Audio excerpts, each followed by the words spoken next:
Hi everyone, and welcome to your horoscope for the week of April 2026. We have a really powerful and active sky playing out all throughout the week, but perhaps this is the moment when the energies are going to be confusing, are going to be rather chaotic, full of surprises and unexpected twists of events, due to Uranus, the planet of chaos, shocks, surprises, the randomness, so to speak, the hazard, forming very relevant celestial conversations with other power players.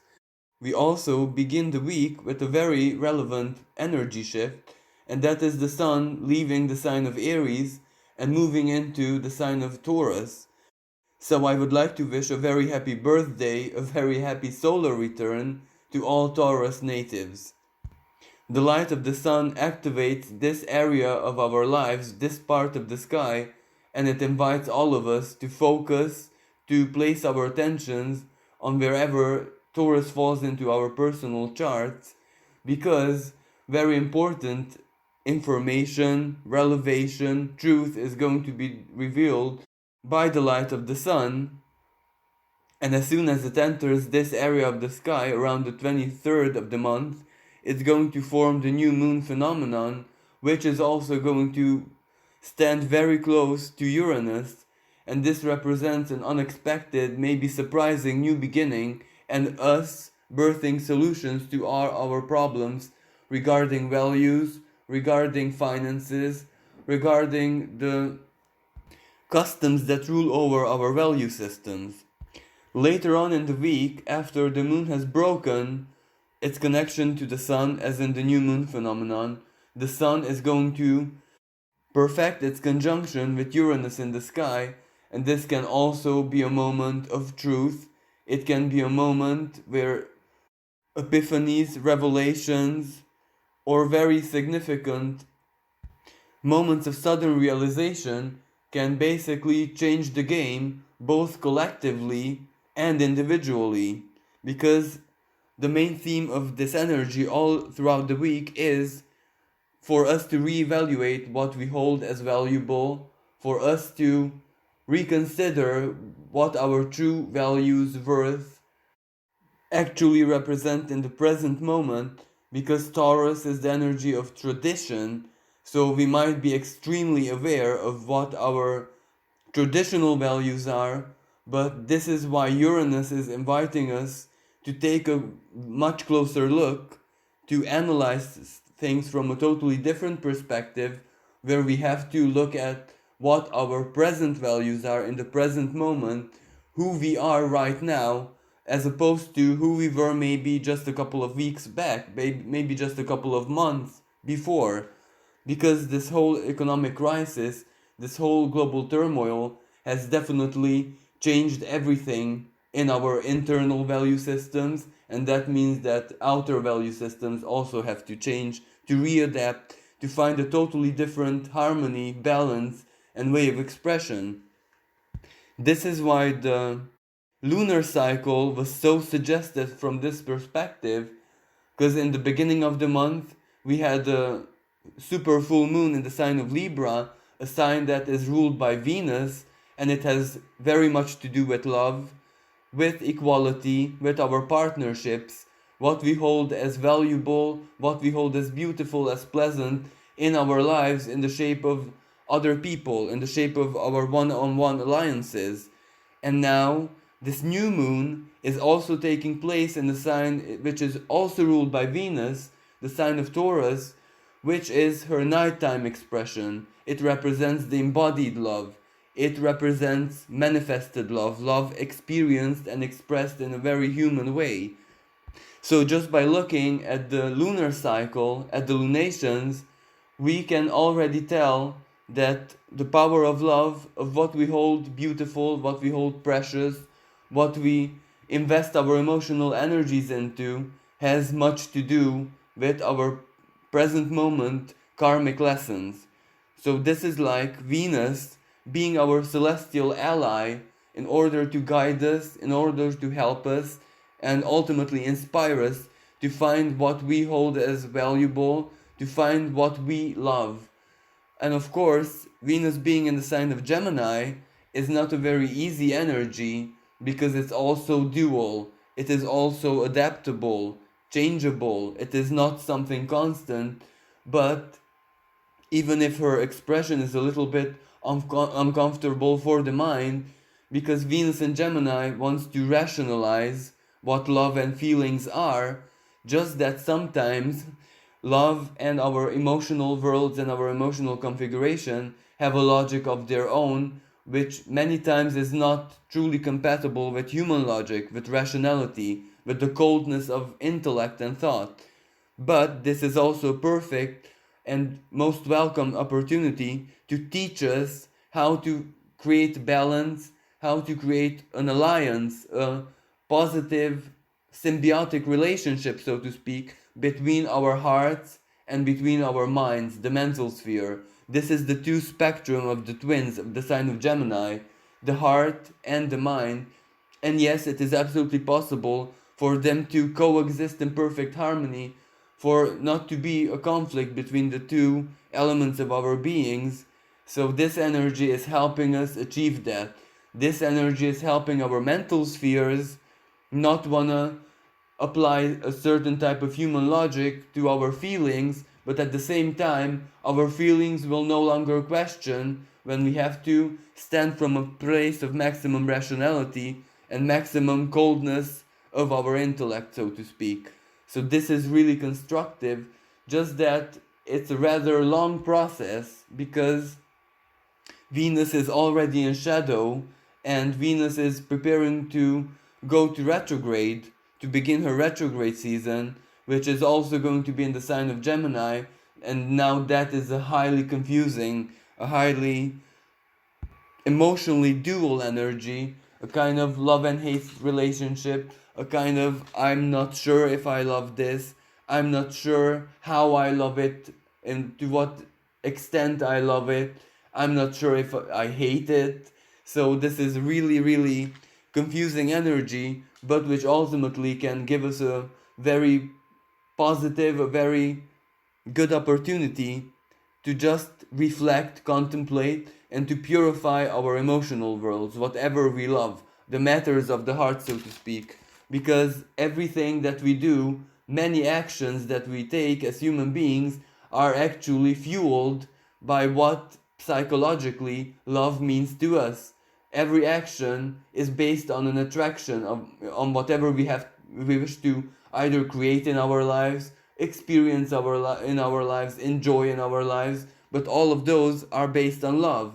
Even like assertive actions, even actions which help us eliminate certain things in our life or break connections, are actually based on love, because rejection, not wishing to experience something, is the other spectrum of love. So basically, our attractions, may it be purely intellectual, may it be just the practicality of the mind, where we like something, we love something because it's useful, or may it be the Neptunian type of love, the idealistic, naive, unconditional, unbound love, so to speak. It doesn't matter as long as we hold power over our own emotions, as long as we understand each other, as long as we understand the self, how it works. Well, that's already a massive blessing, because it gives us the chance to apply wisdom, to apply enlightenment into all our relationship and whatever we do, which is based on our attractions and love. But before we get to that moment of clarity, we still have a long way to go, because Venus is going to form a conversation of tension with Neptune, her higher octave, in the sign of Pisces, and this can be an even more confusing energy, because it can represent idealism, it can represent illusions, fantasy, but even this energy is not meant to hurt us, it is not actually meant to confuse us, but rather it invites us to experience, maybe internally more than externally, the different dimensions of love, different dimensions of beauty.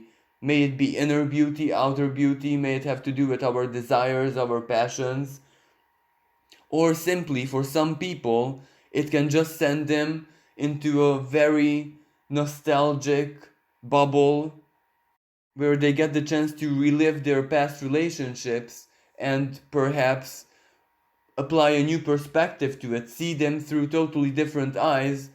But at the same time, this can also represent escapism and fantasies, ideals, where out of nowhere we're just surrounded by a romantic bubble, so we might even not have like a practical element to it.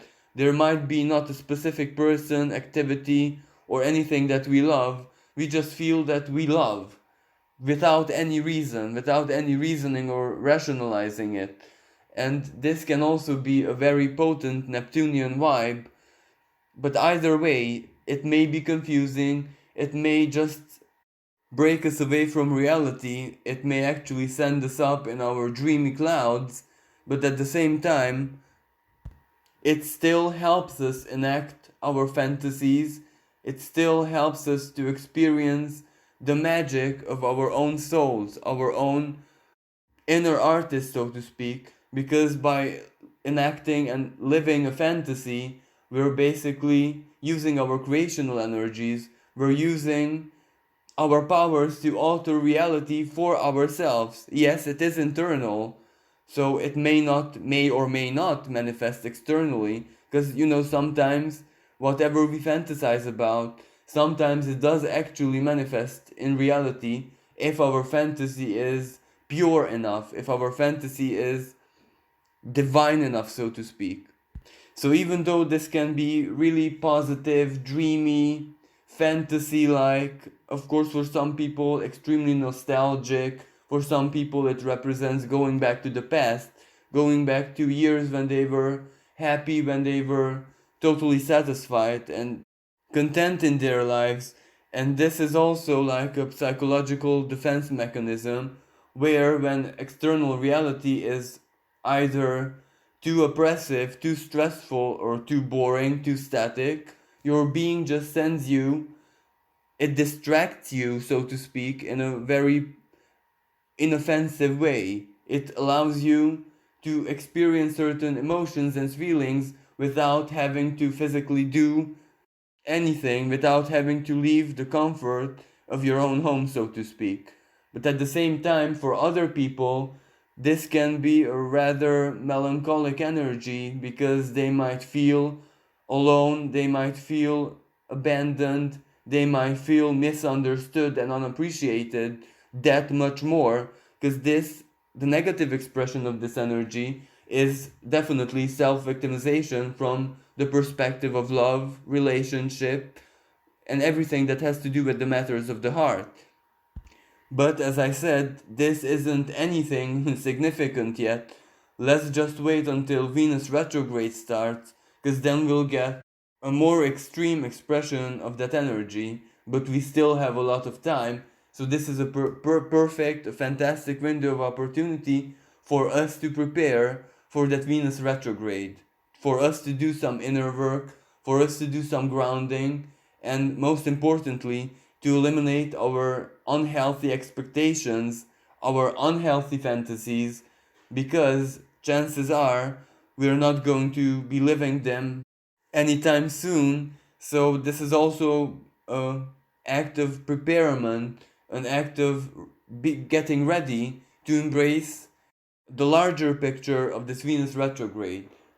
But still have a lot of time until this energy becomes that active, because Venus retrograde season is going to begin on the 13th of May and is going to last until the 26th of June. So yes, from an emotional perspective, that's not going to be a very grounded period, but it also allows us to explore our own fantasies, to explore maybe our own unhealthy illusions and idealism, and of course, it's going to challenge many of our relationships because we will have the tendency to ask the question if our love is authentic, is if our love is true, regardless if it's for a person or anything else, for an activity, for a job, for a hobby, for a principle, for an ideal. It doesn't matter. We'll just ask ourselves if our love is actually real, if our love is healthy, if it's helping us, if it's something positive in our lives, or if it's better off if we release it. So this is going to be a really good opportunity to understand ourselves and our own ways of love, how love manifests in our own life, because also in May, the North Node is going to be moving into the sign of Gemini. So this part of the sky is going to be packed with a lot of karmic energy. And since the North Node represents the progress where we have to go, where we have to step into karmically, this Venus retrograde is going to prepare us to make choices, to make decisions on authenticity and not as much as illusions or ideals or naivety. So yes, it's not going to be easy. It's not going to be a clear energy, but it is going to serve a very good purpose. But if it comes to the truth and if it comes to self-psychoanalysis, we have an ongoing conjunction in the sky, a conjunction which has influenced the past couple of weeks, and I'm talking about the Pluto and Jupiter conjunction in the sign of Capricorn, which is revealing to us secrets, which is revealing to us the actual state of things regarding centralized power, regarding our political systems, our rules and regulations, our customs and traditions from a political and an economical perspective. So yes, this is basically deconstructing the security, it's deconstructing the inner and outer structures of this area of life, but the truth always serves our highest benefit, our greatest good. So even if it's painful, even if we do not actually like all the corruption, all the incompetence, all the flaws and weaknesses that are being revealed to us karmically, we still have to embrace them. We still have to choose to become aware, because this is the power of change. We are transforming the symbolism of Capricorn forever. This is why a very powerful pivotal point has been reached on the 12th of January this year, when the great conjunction of Pluto and Saturn took place in this part of the sky. Personally, it's doing exactly the same thing. It is exposing our own weaknesses, our own flaws, maybe our obsessions, our unhealthy desires, our unhealthy routines, in order to set us free, in order to give us the power to change, in order for us to become aware of what we are actually doing with our personal powers. And the square between Jupiter, Pluto, Pallas Athena, and the Sun was a really powerful energy to just temper our egos, to embrace total clarity of whatever we're doing with our powers, if we are squandering it, if we are getting in our own way, if we are treating ourselves in a very self-defeating way, or if we are doing actually what we are supposed to in order to enjoy a life of greater freedom, greater wisdom, greater power and influence over our own destiny, so to speak. There's also a beautiful complementary energy to help us achieve this, to give us the strength and the intelligence, so to speak, to make order in our minds. And here we're talking about a beautiful sextile, which Mercury, the planet of the mind, going through the sign of Aries, receives from Venus on one hand, Venus in Gemini. So it means the beauty of thoughts and thought processes, logics, rationality, which serves our greatest good, which empowers us, the empowerment of our mental sphere, so to speak, so that our thoughts work in our highest good and not against us. And then Mercury also receives a beautiful sextile from Mars, and Mars is in the sign of Aquarius. There's a really good synergy in the sky because Mercury is extremely comfortable in Aquarius, and Mars rules Aries, the sign where Mercury is in the present moment. So this is a really, really good energy for progress, for intellectual creation, for communication, everything that has to do with social media, to make certain decisions really, really quick, decisions which cannot suffer any delays, but at the same time is also a perfect energy not to rush, not to make unwise decisions. So basically, Mars empowers Mercury's um, primordial, instinctual intelligence, giving us the power and the foresight, so to speak, to make really quick and sudden choices if the situation requires it. But at the same time, it gives us a great degree of control, especially Venus, the sextile formed between Mercury and Venus, not to rush, to be patient and think everything through more than once if the decision we have to make is something really impactful for the future. So this energy gives us a certain kind of self-discipline, but a self-discipline which isn't forced, it rather comes naturally. And Mars sextile Mercury is also really, really good energy for document, for official matters, for official communications. If you have been stuck with all of these, this energy can help those matters pick up speed and find resolution that much quicker. It's really good energy for writing, for speaking, to expressing yourself, to express yourself with courage, with self-confidence, because Mars is that kind of energy, to benefit from the power of human interconnections, to benefit maximally from the symbolism of Aquarius, which can be humanitarianism, which can be unexpected help out there in the world where you just have to seek it, you just have to ask for it, and it can just enter your life through communication, maybe through online means. It can also represent gestures of help from the society, or it can equally represent where you personally are invited in certain circumstances to make your own contribution to the well-being of others. May it be inspiring people, may it be joining forces with voluntaries, so to speak, may it be any kind of humanitarian type of work where you just support the collective or you share your own ingenuity, your own plans, your own ideas, your own visions, your own future plans to inspire others.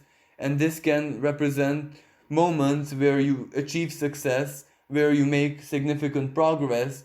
So on one hand, yes, your work, whatever you're contributing towards, is going to be appreciated, but on the other hand, you can also receive recognition for your efforts. You can also benefit from this personally, where you evolve, you become a more relevant member of society, and whatever you choose to do in the present moment, whatever you choose, however you choose to work with the powers of the sextile, the inspiration, the divine guidance, well, chances are all of this, all of your work and effort that you invest into it in this present moment can pay off handsomely, maybe in the close future.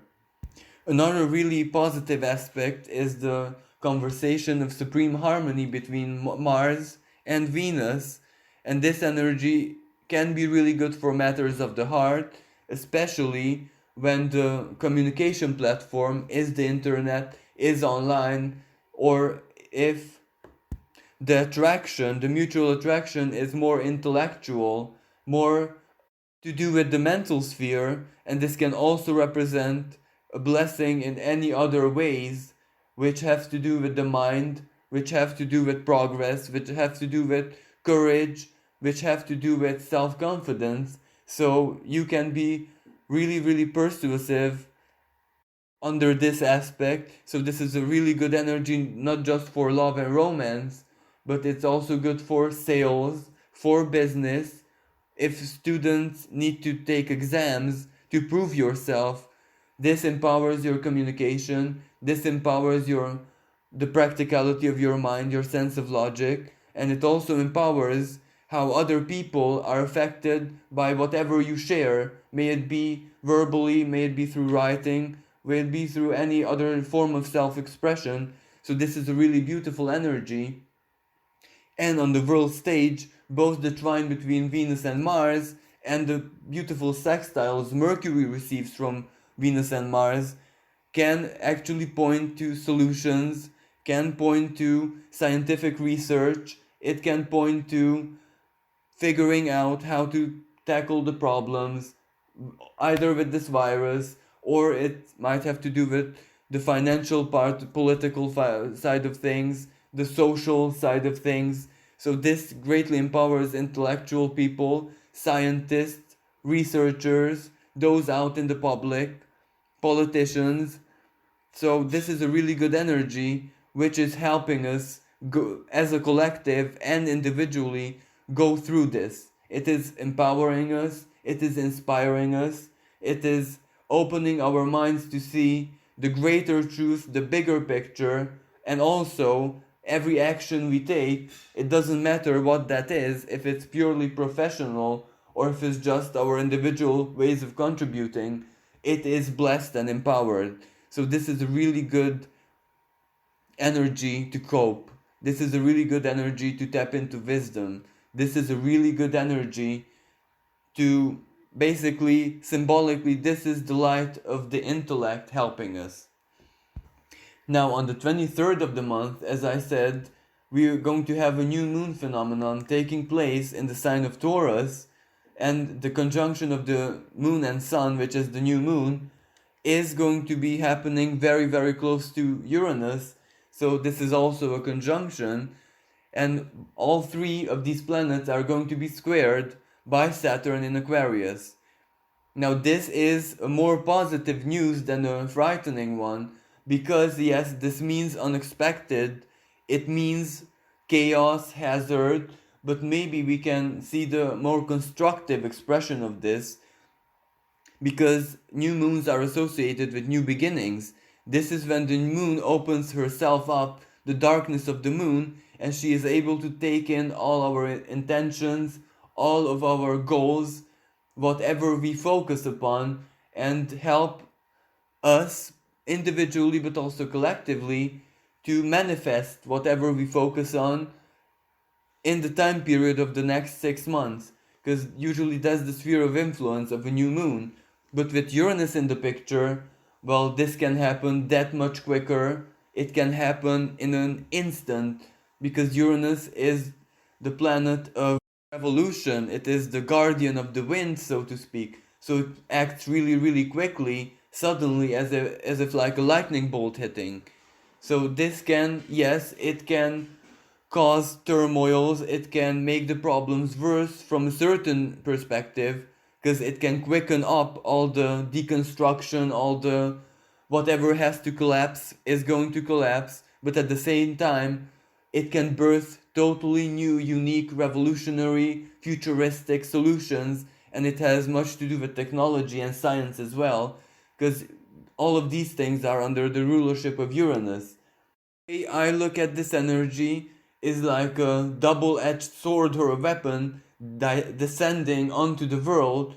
So one part of the blade does the damage and quickens the deconstruction up, definitely, but the other blade opens up reality, it opens up the chances, it opens up the probabilities for solutions, for fixes, for ingenious ideas to birth something totally new. So, in regards to our value systems, because Uranus is in this part of the sky and is going to be there in Taurus over the next 7 years, and what it wants to do is revolutionize it. It is going to break up our rigidity, our rigid traditions, the way things always used to be, in order for it to enable something totally new, and that new to reflect more authentically whatever our present, current moment reality is from every single perspective,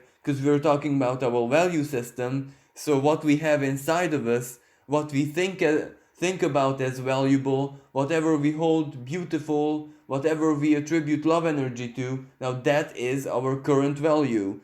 And sometimes the traditions, how things always used to be, are a big obstacle, are a big problem, because they're blocking out the new. They are not allowing the present moment to be enacted and lived.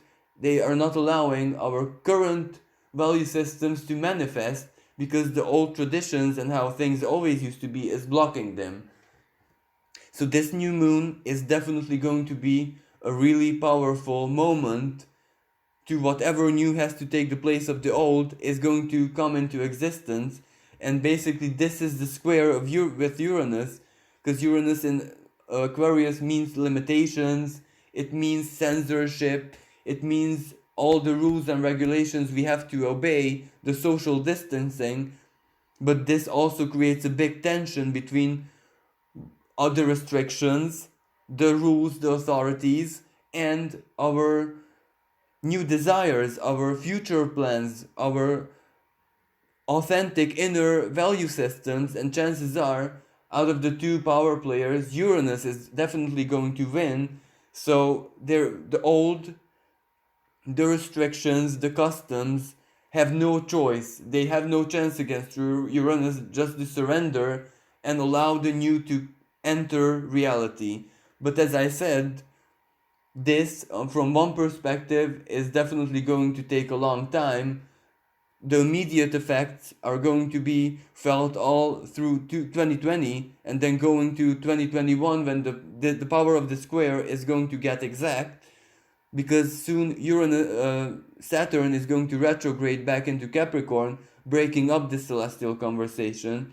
But in 2021 it's going to go direct and re-enter Aquarius, and then the power of the square is going to resume, and that is when the confrontation and the manifestation is going to take place. But from a totally different perspective, how physically the value systems are going to change are going to take place over the next 7 years, because Uranus also means big evolution, big changes. It means revolutionizing everything to its core. So this means cryptocurrency, this means the disappearance of cash-based societies, this means technology becoming way more eco-friendly. This means that our technology has to coexist with nature, because Uranus in Taurus is also the relationship between our intellectual spheres, between the intellect of humankind and Mother Nature, and the two have to become best friends, where in the present moment they might not be. And this is a really important pivotal point in humanity's history, because karmically it is only now when we're actually starting to coexist with nature, with our planet, and with each other, of course.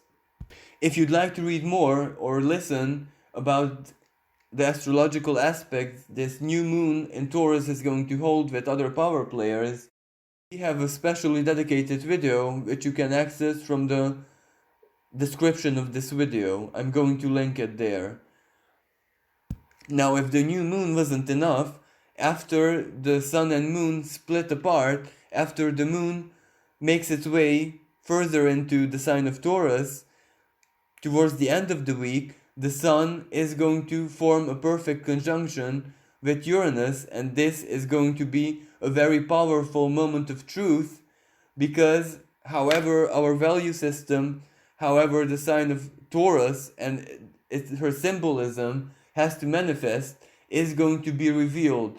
Our luminary body, the light of the sun, is going to give us an authentic picture of where we're going as a collective, of whatever we can expect, of wherever this change, this turmoil, both from a karmic perspective, so where the universe is guiding us to, and both our own free wills and choices, whatever is going to happen is going to be revealed to us, giving us a foresight, giving mostly our minds, our mental spheres, the power to anticipate it in a more precise manner than ever before.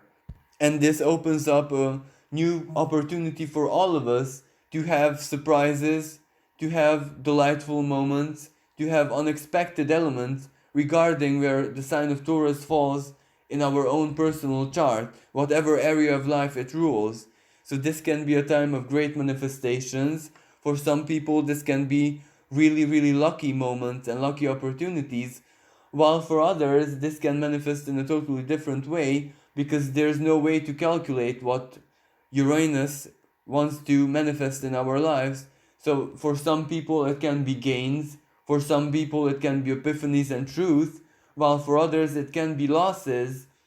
But even those losses are a gift from the universe to you, because losing something under this celestial configuration is actually a good thing, because the universe is helping you surrender. It is helping you process something which is no longer part of your life, so you would have to surrender it anyway at a certain point in the future. So this is just making it easier for you. Chaos comes in your life and just rips you away from whatever you have to surrender. So that is actually a celestial blessing, because the universe is helping you by making it easy for you. Once whatever you lose or whatever you have to surrender is taken away from you, well, then that leaves you space to process, to heal, to reconfigure yourself, to step into your own future, at least mentally and emotionally. So, regardless of how this Uranus is going to manifest in your life, it's definitely for your highest good. And if you embody wisdom, if you embody perfect awareness, being open, then you're going to definitely get the most positive expression of this energy. But of course, as I said earlier, because Venus forms a square with Neptune, emotional clarity might not come too easily. So there is a chance for us to misunderstand and misinterpret not just what our other people communicate with us, but also what the divine, what Neptune, so to speak, the source, wishes from us. So this is not a very good time to rely solely on intuition. This is the energy where we might not be able to 100% trust our intuitive senses, because they might be a little bit idealistic, they might be a little bit too overly optimistic, so to speak, or for some people, quite the contrary, pessimistic. So, however we communicate with the universe within our spiritual practices, or however we do it during this period, might be the subject of our own misinterpretation, because this is a rather dual energy, Venus in Gemini. So something that we might see in a very negative way might actually be serving our highest good, and what we see in a truly overly positive light might actually be just a karmic temptation. So we have to be really careful with our spirituality in this present moment. When there's a square between Venus and Neptune, be careful what you wish for, be careful what you fantasize about, be careful how you interpret your relationship with the divine, because it might not be that straightforward, it might not be that direct. Now, there is another aspect of maximum tension which might be a little bit hard and heavy on our communications, because Mercury is going to be forming a square and conversation of maximum tension with Jupiter and Pluto. But also at the end of the week, Mercury is going to conjunct Eris, goddess of discord. So this is the energy of frustration. This is the energy where our intellect, our mental spheres can no longer interpret reality in a peaceful manner. This is the energy of rebellion, especially verbally, where our words may be extremely assertive, they may be toxic, they may be full of rage, frustration, dissatisfaction, criticism. So this energy can definitely conjure up some ideological battles, informational warfare, psychological warfare, because Pluto is the planet of manipulation, so to speak. So this can also manifest on the world stage, where our news and information we receive are confusing and are manipulatory, wanting to manipulate us or pulling the wool over our eyes, and this can cause massive uprising, massive protest.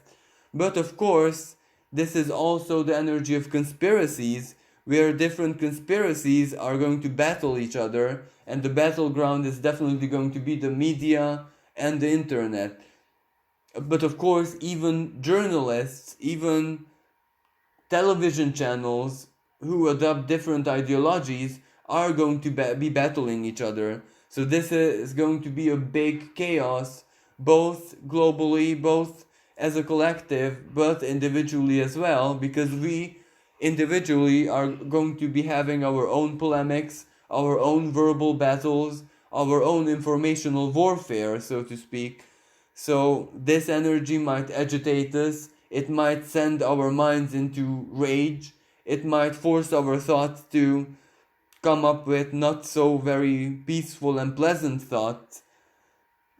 We might have the urge to criticize other people, to be rather intolerant, to call them out, to challenge them. So this is where our self-discipline, this is where our greater sense of self-discipline is much, much needed.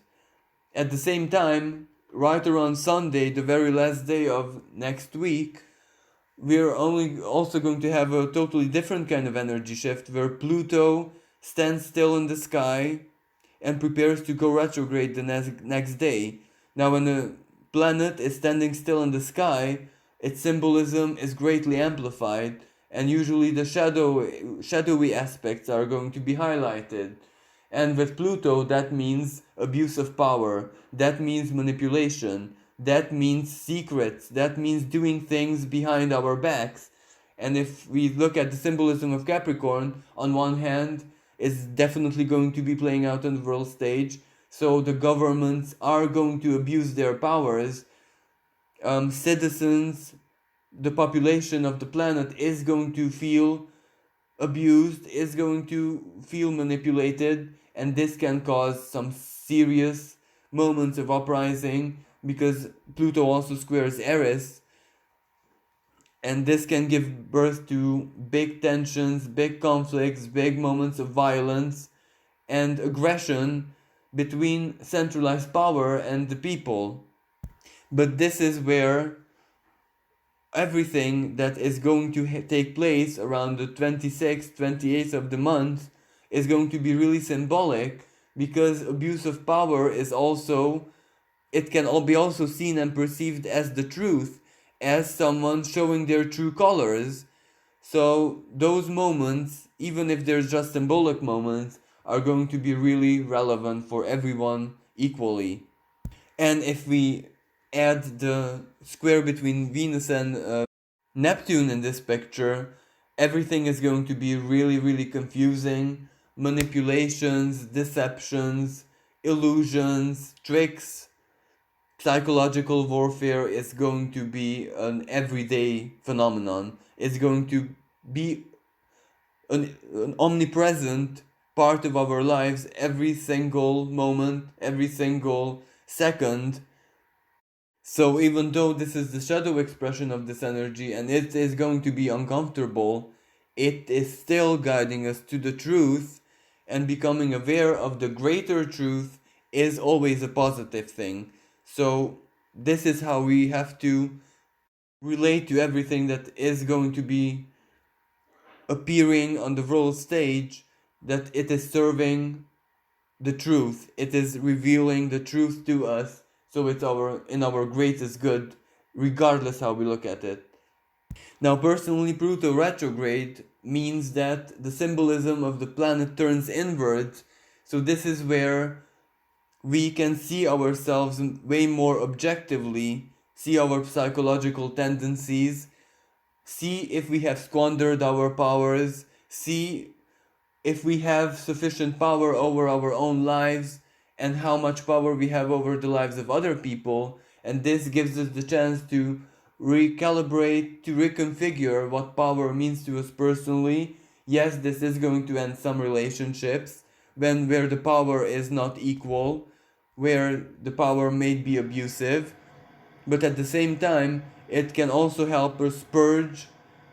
It can also help us eliminate our obsessions, our unhealthy desires. For some people, it can make it even worse, but ultimately, extreme expression of obsessions also leads to their elimination, because when their lives is put in danger by their own obsessions, they have to take action. And from a spiritual perspective, a Pluto retrograde is really, really good to just accept certain losses. May it be the loss of a loved one, love, loss of a lover, loss of anything, basically, even material losses which has left a great imprint on you, which traumatized you, which you always struggled accepting. This is a great opportunity to do all of this, to find forgiveness, to release, to to purge out everything from the psyche which no longer belongs there and which is taking away your own power. Now, if this wasn't enough, the Sun is also going to form a square with Saturn in Aquarius. And this is not a really good energy because it will highlight our losses, our material losses, our personal finances, how they're going to be affected by whatever is going on the world stage. It is going to send some people into fear because they will know that poverty is on its way. They're gonna know that limitations and restrictions are already too much. They're already blocking out their futures totally because they cannot go back to their old lives. They cannot go back to their old normality. And if they don't have backup plans, well, this is the energy of worry. This is the energy of fear. This is the energy where you just can't see the solution and the light at the end of the tunnel because all your restrictions, everything, outer reality restrictions, social restrictions, the rules and regulations, your own inner psychological restrictions, everything that is blocking you, everything that is making your life unstable financially. And if you don't even have the luxury to just envisage the future and have hope that yes, you may be not too well right now, but in the future you can recuperate and you can just follow your dreams and whatever you wish to achieve in your life. Now, if everything is blocked out, everything is taken away from us, both materially and psychologically, now this can represent very unpleasant moments and for some people even despair because basically they will no longer enjoy life. They won't even have the big pleasures, small pleasures, or any pleasure in life. So this is going to be a really tricky energy here. So it's definitely not going to be an easy week. And if we look at the fact that very soon, next week and the weeks after, all of the other major power players, Jupiter, Saturn, Venus, is going to go retrograde. So this begins slowly but surely the retrograde season of the outer planet. Well, this is a really heavy energy that we have to get used to. So whatever is going to transcend on the world stage or in our own personal lives, even if it's negative, even if it's worrying, even if it disillusions us, it's for our own highest good because it's getting us ready to face the music, to face the true hardship, to face the true expression of this turmoil at later on in the following weeks until the end of May, so to speak.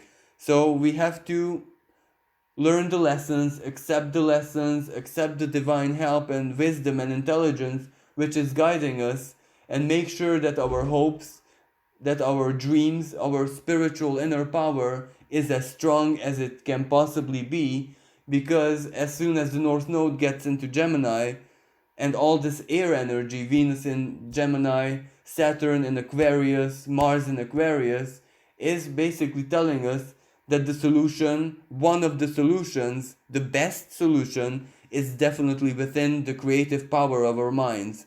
So we have to use our intellect, we have to use our minds to get through this. Well, thank you so much for listening. Have a wonderful week, everyone, and don't let the hardships, don't let the restrictions get to you, because there is wisdom in it. It is a blessing, basically, because it's getting us ready for when we have to take proper action. Thank you again. Bye for now.